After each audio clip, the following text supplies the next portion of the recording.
Welcome to the Homegrown Podcast every Friday morning at 7 a.m. Mountain Standard Time with your host, Dr. Amanda Ryan, interventional cardiologist, MBA, and considered an expert in her field.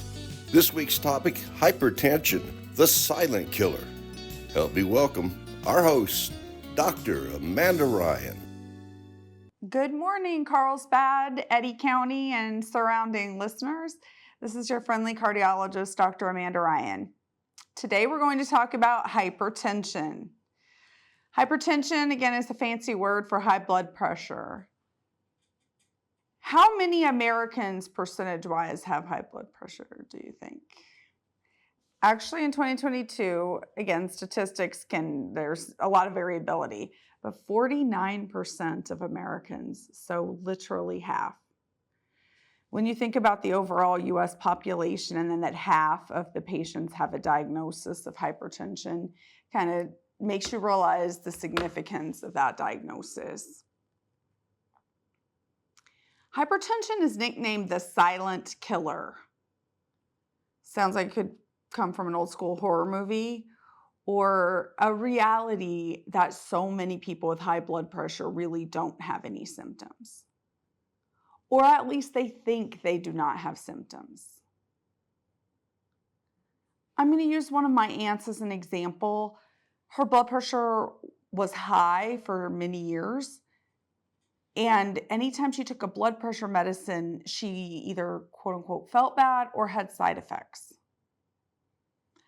I spent years trying to explain to her that her body was upregulated to tolerate a blood pressure of 200 over 100, of 180 over 90, and that when you give blood pressure medicines that lower her down 20, 40, 60, 80 points into a quote-unquote normal range, obviously she is going to take a little time to adjust to that.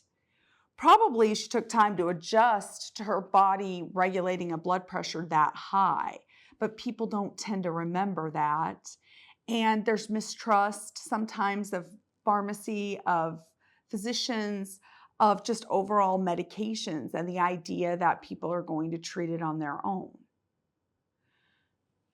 So with that being said, what is a normal blood pressure, quote unquote?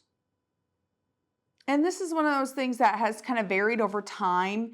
There is a large publication that comes out from the NIH called the JNC 8, I think we're on, maybe on 9 by now, that basically assesses the overall hypertension epidemic in America and then gives guidelines for physicians and providers of how to really approach. But the truth is, each patient needs an individualized approach to their blood pressure. I will say that we would like to see particularly younger people or anyone with known heart disease, blood pressure less than 140 over 85 on a consistent basis. This idea that 120 over 80 is normal and everybody should shoot for that and that's what it should be at all times also can lead to a little bit of obsession. In treating blood pressure patients, hypertension patients, I kind of see two ends of the spectrum. That I don't worry about it at all, and I obsessively worry about it. I really try, and my whole team and I try within our practice to work towards the middle of that we have people that are appropriately informed and concerned about their blood pressure, but not on that level of checking it, 12 and 15 times a day. Because if you do that, your blood pressure will have some fluctuations, and obviously then you're somewhat going to increase your anxiety and stress level by checking it so much and seeing some of these variations. I have several patients, and probably not nearly as many here as I did in Florida, but check their blood pressure, it goes up, they check it again, it goes up higher, they check it again, it goes up higher, and they come to us or call Crystal Bly with my team now, used to be who answered all of those calls middle of the night in Florida even, and sometimes it's like, stop checking your blood pressure. If you don't have a headache and you're not feeling fatigued or chest pain or anything else, why are you up in the middle of the night checking your blood pressure? You know what I mean? That's not really like a good Cortisol levels have to do with it, circadian rhythms, salt intake, stress. There are so many factors that are going into blood pressure. It's not a one-size-fits-all situation. 90% of people who have high blood pressure, it's just called essential, quote unquote. What does that mean? We truly don't know why you have high blood pressure. 10% of people have some secondary reason. There can be tumors in the adrenal glands above the kidneys. There can be strange abdominal tumors called pheochromocytomas. There can be bilateral renal artery blockages, renal artery stenosis, which we did just have a case yesterday. It's rare. That's an instance where the kidney arteries, which I think I've discussed at some point, that the kidneys, which have a renin-angiotensin system, have a lot to do with regulating blood pressure. Now, at one point, a lot of our high blood pressure management have driven towards doing things for kidneys. And in the beginning of my training, which again was late 90s, early 2000s, I know it's hard to believe I'm that old, but I truly am. Now, the late 90s, early 2000s, we were looking at everyone's kidney arteries and we were trying to stent one of them if it had a blockage. And these were often in the people that were on 4 and 5 blood pressure medicines. But we honestly found we might get somebody off 1 blood pressure medicine by stenting their kidney artery if they were on 5. Well, that's not really like great results. So we were like, well, maybe this isn't really the key. Let's try something else. In the midst of that, we did figure out if you have blockages in both of your kidney arteries, then that is likely to contribute to your high blood pressure. And a specific class of blood pressure medications, ACEs and ARBs, that act at the kidney level. If you start a patient on those that has bilateral renal artery stenosis or increase their dose of those medicines, typically their blood pressure will go up. And I just had a patient like that a few weeks ago who her lisinopril, which is an ACE inhibitor, dose was increased, and she actually developed worsening high blood pressure. And I was like, I wonder if her kidney arteries are blocked. And through a workup that included a CAT scan and eventually a peripheral angiogram, a Doppler of her renal arteries, she did in fact have bilateral renal artery stenosis. And those can be stented relatively easily. So then we went on to a renal artery denervation, which is a procedure that is out there and still getting tested to really see if denervating some nerves going to your renal arteries would help hypertension. So there's some novel reasons you can have high blood pressure, and there's a lot of unique different options for treating it. But the reality remains 90% of people, we don't know why they have high blood pressure, and lifestyle modifications combined with pharmaceuticals still tends to be the number 1 and 2 options for treating blood pressure. The next thing is if your blood pressure will run 200 over 100 on no medicines. We do not have a magic medicine that will get you to 130 over 84. It's literally going to take every lifestyle modification you can do and 3 or 4 medicines to control your blood pressure. There is not a magic pill. Patients come to me a lot frustrated. My doctor doesn't know what they're doing with blood pressure, gives me X, Y, and Z. And I'm sure there's people that say that same thing about us in our office sometimes, unfortunately, because it's not a one-stop shop. I'm very upfront with people that we are managing complex blood pressure issues in our office, that this is not an easy process. There are times even that I might send patients to a hypertension clinic that's often ran by a nephrologist. UNM up in Albuquerque actually has a good one, where they're looking to say, we've tried all these different classes of medicines, we've looked for some of these secondary things, we really cannot figure out this blood pressure situation. So it can be very complicated to control your blood pressure. And some people, it's relatively simple. If you're running 150 over 90 on a regular basis, you're 50 years old and possibly 20 pounds overweight and not exercising regularly. If you start watching the sodium in your diet, walk a couple miles a day, lose 10 to 15 pounds, your blood pressure may get to the 140/85 range without any other intervention. That being said, there are a lot of thin people that are on blood pressure medications too. Weight is not the sole factor that decides if you have high blood pressure or not. A lot of it is genetic. Some of it is your caffeine intake. Some of it is stress. Many of us have blood pressures that respond to stress. And learning appropriate stress management and stress reduction techniques is definitely a valuable part of treating hypertension. You've got to figure out, again, I walk for the physical benefit, but the number one reason that I feel I need to walk at this point in my life is for the mental benefit. Getting outside in the crisp air, whether it's 100 or whether it's 50, I'm always cold, so 50 is about my limit, but it's somewhere between 50 and 120, I will walk outside. Less than that, I'm going to get on the treadmill or the elliptical. But if it's somewhere between 50 and 120, I love to be outside, getting a little bit of fresh air, looking around, seeing, we spend so much time inside that it's important, as far as I'm concerned, to get outside. And definitely if it can be during daylight hours, get a little vitamin D in your life.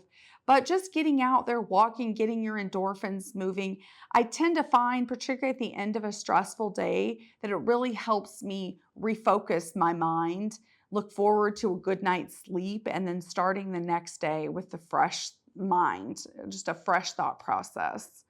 So I think that it's habit-based. When I'm walking regularly, I have no problem walking regularly, 5-6 days a week. When I'm not walking regularly, which again, I think I've said in the past, on my health journey, I often get off track.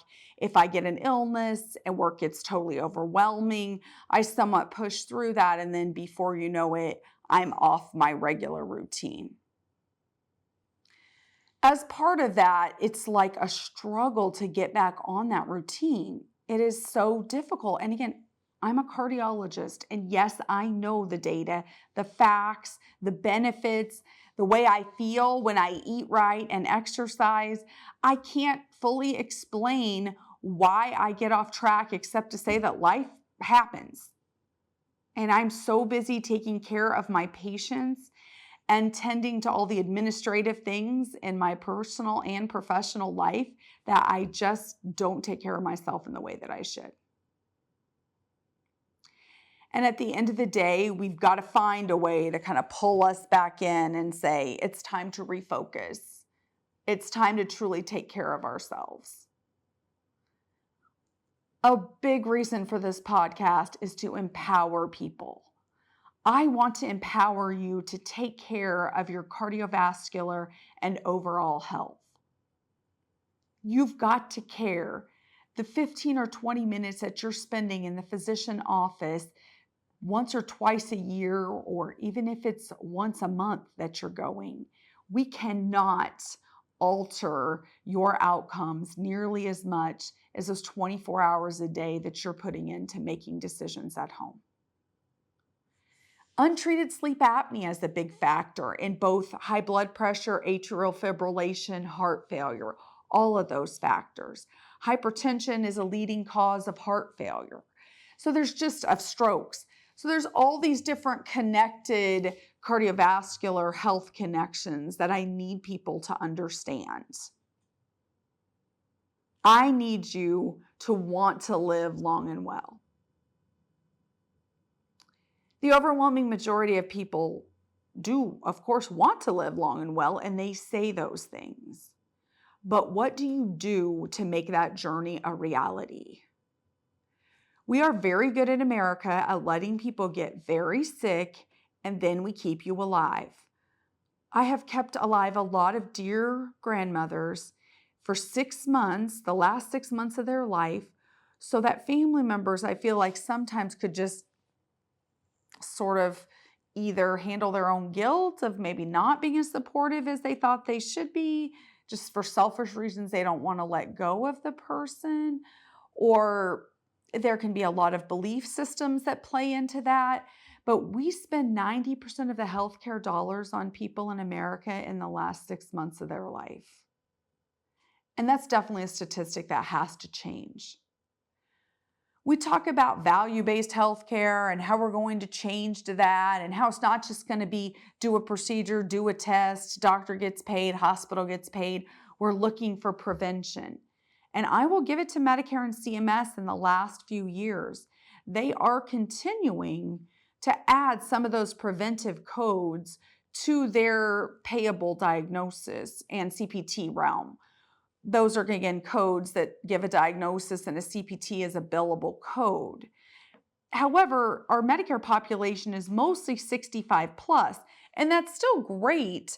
But if we're not really focused on prevention until our 65 plus, our federal government plans, what are we doing to really help preventive wise in our 30-year-old patients, in our 50-year-old patient? We've got to get Medicaid and private insurer plans for younger people on board with some of these preventive things. I want to provide value-based healthcare. I want to help make you well. I want my heart catheterization with stents to be the last thing that people need. As far as last, like, I hope you never need it. And do I love what I do? I love what I do. But putting stents in and cleaning out leg blockages and fixing abdominal aneurysms and putting stents in people's neck arteries, sending people for open heart surgery, that's treating end-stage disease, because we have missed so many opportunities in that person to make a difference. You've missed those opportunities as a person, and we've missed those opportunities as healthcare providers. Again, recurrent theme, we have a lack of primary care professionals in the United States, in the world, in New Mexico, in Eddy County, in Carlsbad, whatever micro or macro level you can get to, there's a shortage. Wait times can be long, responsibilities can be high. And with all of that said, we need people engaged in their own healthcare. You need a relationship with your physician. You need to have trust in your physician and providers. But you also need to have some quote unquote skin in the game. Let's make sure that you are educated about your disease process, that you understand it, that you know why you take your medications. Again, two very common things that men in my practice and when I trained in the VA would say to me back in the day. When I asked about their medications, it's in the computer and ask my wife. Those are the two most common things I get, especially from my male patients. And I don't accept that as an answer from people if you're capable. Now, there are some people that if, you can have dementia, confusion, poor health literacy, you can have language barriers. There can be things that make it very difficult to communicate with people about their blood pressure and their blood pressure medications.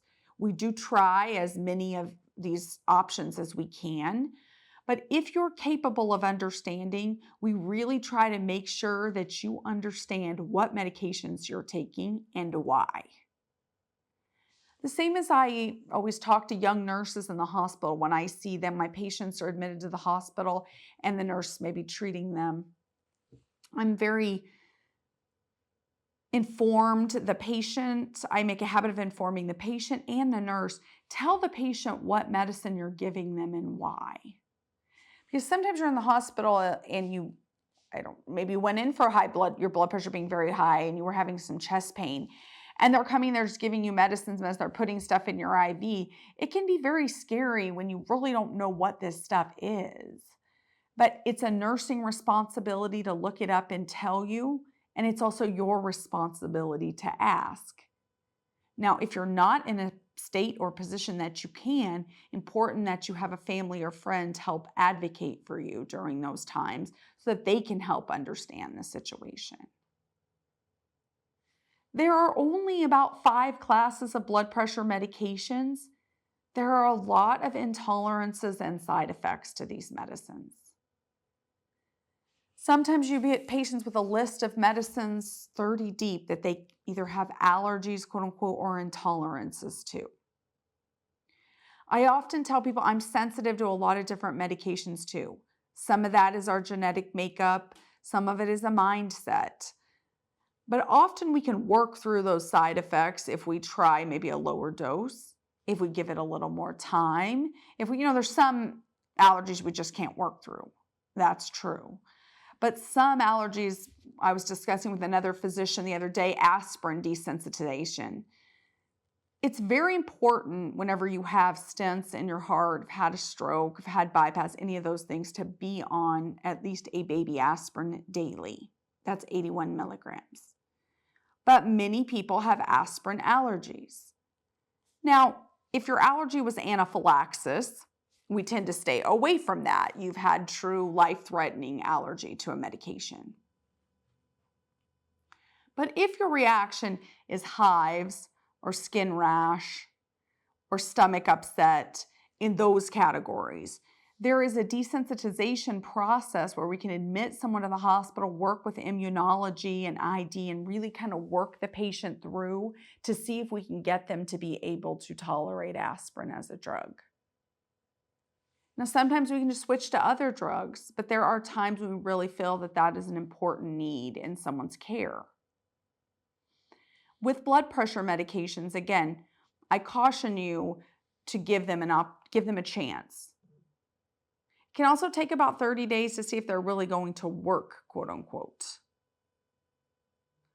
So I really encourage you to give them a chance as far as effectiveness as well as tolerance for blood pressure. So again, hypertension is the silent killer. You may not have any symptoms with your high blood pressure. But as over half of America is diagnosed with hypertension, I know that there are many patients in Eddy County and everywhere in America and the world at large that have high blood pressure that's going untreated, that has high blood pressure that's ineffectively treated. I can't tell you how many people in my office are like, oh, my blood pressure always runs 170 over 100. That's actually good for me.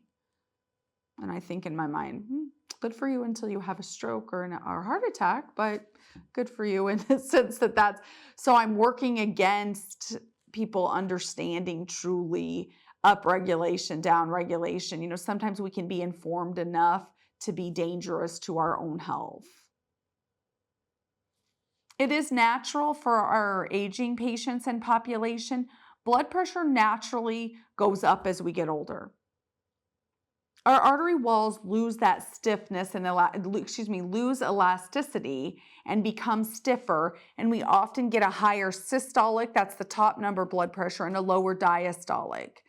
So we may tolerate as we get older a blood pressure 150 over 70, 154 over 62. If we're not dizzy and lightheaded, we don't have particular symptoms, we haven't had significant cardiac disease or a stroke, we found in older patients sometimes it's better to let that blood pressure top number be a little higher. Because if you push them to the 110, 120, 130, sometimes they're 100 over 40 and they're feeling washed out, dizzy, lightheaded, might fall. So again, this is where an individualized treatment plan is appropriate. This is not McDonald's and there's not a one-size-fits-all approach.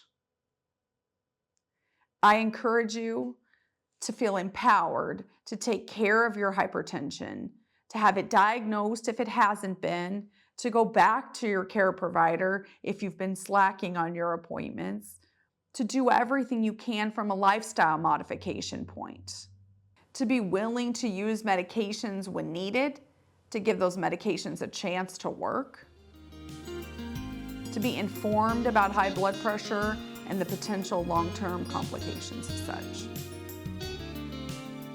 Thank you for listening. We'll continue this every week as long as we have followers out there listening, because we really want to educate you about cardiovascular health.